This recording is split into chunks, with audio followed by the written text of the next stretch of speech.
a pleasure to see both senators from Connecticut here, one speaking and one presiding, and to reflect on the junior senator's comments about the EPA nominee, Gina McCarthy, who has not only worked in Connecticut, but in Massachusetts. So she has surrounded my state of Rhode Island, and we've had plenty of, I would say, indirect exposure to her, and I think she is terrific, and I could not agree more with the senator's comments, and I look forward to a swift confirmation for her to get to work rapidly on the issue that brings me to the floor again for the 39th time, which is to try to get this body to wake up to the threat of climate change. Speaking of Massachusetts, I'll also welcome our new senator from Massachusetts, my New England neighbor, Ed Markey. For decades, Ed has been a passionate leader in Congress on energy and environmental issues.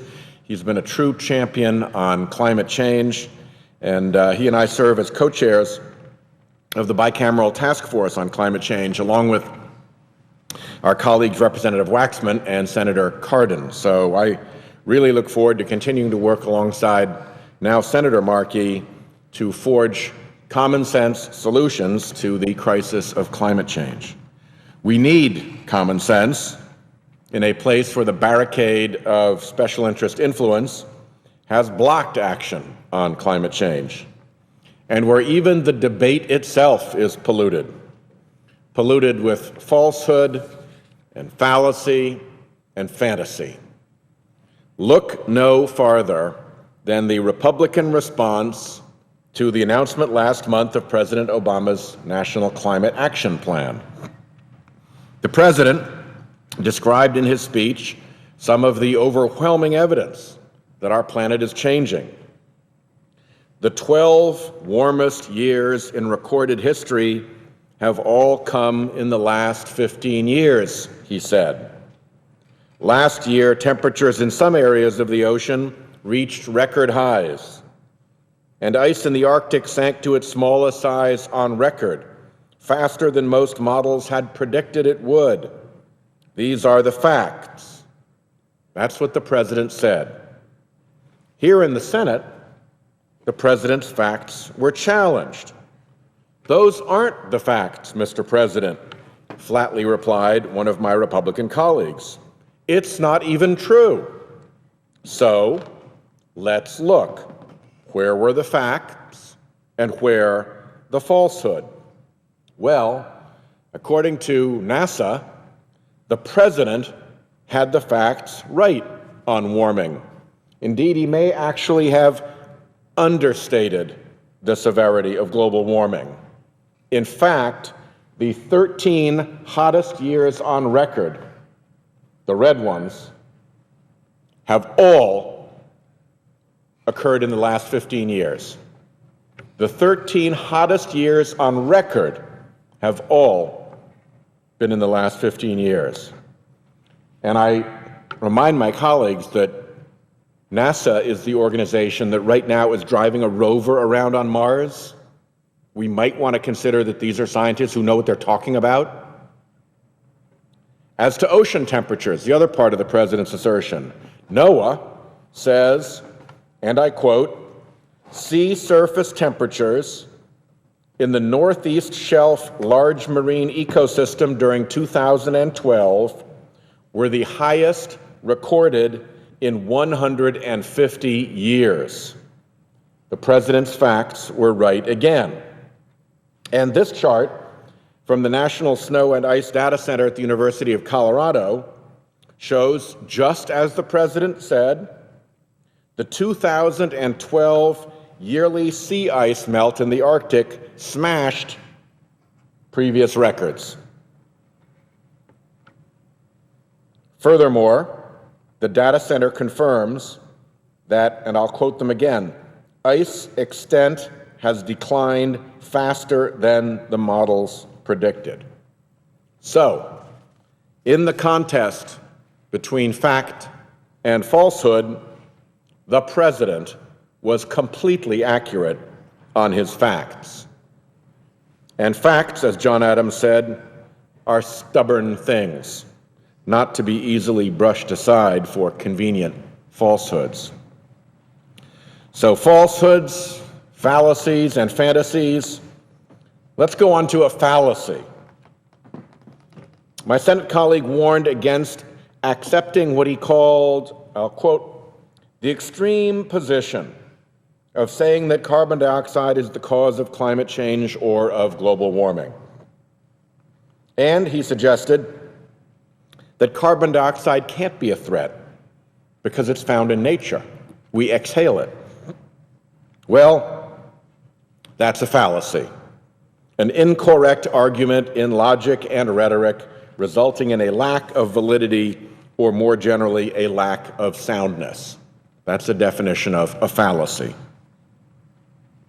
Arsenic is found in nature, but in the wrong concentration and in the wrong places, it is nevertheless still dangerous. And the principle that carbon dioxide warms the atmosphere dates back to the time of the American Civil War. It is not late-breaking news. It is sound, solid, established science. Quite simply, the position that carbon dioxide isn't causing climate change is the extreme one. The overwhelming majority of climate scientists, at least 95% of them, accept that global climate change is driven by the carbon pollution caused by our human activity. We're having a hearing this week on climate change in the Environment and Public Works Committee. Even the witnesses invited by the minority to that EPW hearing acknowledge the effects of carbon on our climate. In a recent interview, minority witness Dr. Roy Spencer of the University of Alabama, Huntsville said, and I'll quote him, "I don't deny that there has been warming. In fact, I don't even deny that some of the warming is due to mankind." In another interview, he said, "I'm one of those scientists that think adding carbon dioxide to the atmosphere should cause some amount of warming. The question is how much?" Another minority witness, Dr. Roger Pelkey of the University of Colorado, testified before the House Committee on Government Reform back in 2006. Here's what he said. "Human-caused climate change is real and requires attention by policymakers to both mitigation and adaptation." He went on to say, "There is no quick fix. The issue will be with us for decades and longer." These are statements by the witnesses invited by the Republican side. It is simply not credible any longer to just deny climate change. The view that carbon emissions have caused climate change is shared by virtually every major scientific organization, from the American Association for the Advancement of Science, to the American Geophysical Union, to the American Meteorological Society. But of course, to the polluters, this isn't about the facts. It's about political power. They bought this clout, and they're going to use it. Facts be damned. The Republican response to the president's climate plan even served up the old Climategate fantasy. That's the faux scandal in which hacked emails between climate scientists were selectively quoted to try and throw doubt on years of peer-reviewed research. The scientists, my colleague said, quote, were exposed for lying about the science for all those years, end quote. Nothing of the kind is true. None of it. 8 groups, because of the kerfuffle about this, 8 groups, including the Office of the Inspector General of the U.S. Department of Commerce and the National Science Foundation, reviewed those whipped-up allegations against the researchers and found no evidence of fraud. None. Turns out, the so-called Climategate scandal is pure fantasy. But even that fantasy flies in low orbit compared to the high-flying Republican fantasies about what regulating carbon pollution would do. Again, according to my colleague, putting a price on carbon pollution will cost, and I quote, about $3,000 a year for each taxpayer. There's some history here. This scary, misleading number has been kicked around by Republicans since 2009. As the colleague noted, the $3,000 per year figure is derived from a 2007 MIT assessment of cap and trade proposals. But there's more. When PolitiFact asked one of the study's authors what he thought of the Republicans' characterization of his work, here's what he said: "It's just wrong. It's wrong in so many ways, it's hard to begin." That is the assertion that's being quoted on the Senate floor, one that is wrong, according to the authors, wrong in so many ways, it's hard to begin. PolitiFact rates political statements, generally from true to false, but it reserves a special designation for fantasies.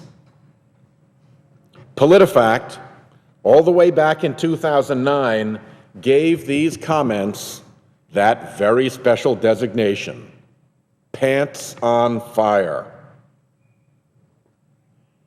The fact, according to the nonpartisan Congressional Budget Office, is that the cap and trade bill's actual costs were modest, about 48 cents per household per day. And further, it's worth noting that these environmental rules, like the Clean Air Act, let's use that as an example, actually save money overall. In the case of the Clean Air Act, it's been documented: $40 saved for every $1 spent. 40-to-1 return on the cost of the Clean Air Act for the benefit of all of us. Just as fantastical are our colleagues' claim that new Environmental Protection Agency greenhouse gas regulations would cover, I quote, every apartment building, churches, and every school. And here's another good one. I'll quote, that EPA will need to hire 230,000 additional employees and spend an additional 21 to implement its greenhouse gas regime. That may be true in Fantasyland, but in reality, EPA has specifically issued a rule limiting the regulation of greenhouse gases to only the largest sources, such as power plants, refineries, and other large industrial plants, while exempting smaller sources like restaurants or schools and other small buildings. In fact, EPA filed a court brief, a signed court brief, a representation to the courts of the United States that regulating every apartment building, churches, and every school, as my colleague put it, is wholly unrealistic. By the way, EPA has fewer than 18,000 employees.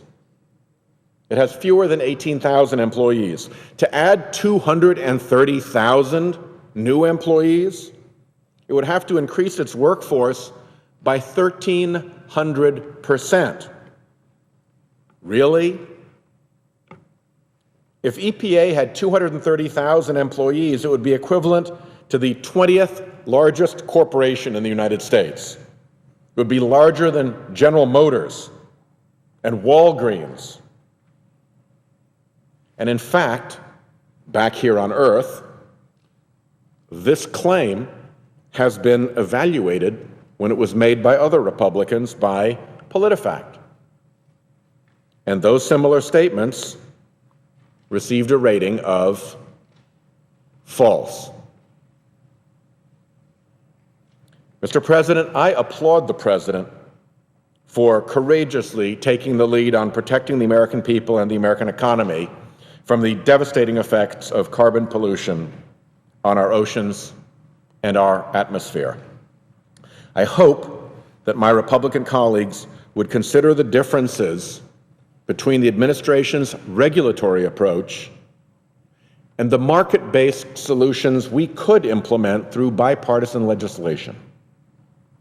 I hope that they will decide if they're content to holler from the back seat about this, or whether they're willing to come forward and join with us, put hands on the wheel, and design common sense solutions for a very real problem. Unfortunately, instead of seizing this opportunity, the other side of this debate can't let go of the falsehood and the fallacy and the fantasy. We were together the other night, Monday night, as a Senate. We joined together, we went to the old Senate chamber to discuss a lot of issues related to the filibuster and to the Senate, and a lot of high-minded things were said that Monday night. A lot of good things about the traditions and the institution of the Senate. Well, traditions of the Senate worth preserving include that we don't traffic in falsehoods, in fallacies, and in pants-on-fire fantasies. That we face even unpleasant facts squarely. That's our job. And that we do our job. We have received credible and convincing warnings. We have received compelling calls to act. The denial position has shown itself to be nonsense, a sham. It is time to wake up, and for us to do the work necessary to hold back, to mitigate, and to adapt for the climate change that our carbon pollution is causing. And yet, we sleepwalk on in this chamber, we sleepwalk on in Congress. Well, it's time to shelve the falsehood, fallacy, and fantasy and have an honest discussion here about how we're going to address the very real threat of climate change. Mr. President, it is time to wake up. I yield the floor, and I'll note the absence of a quorum.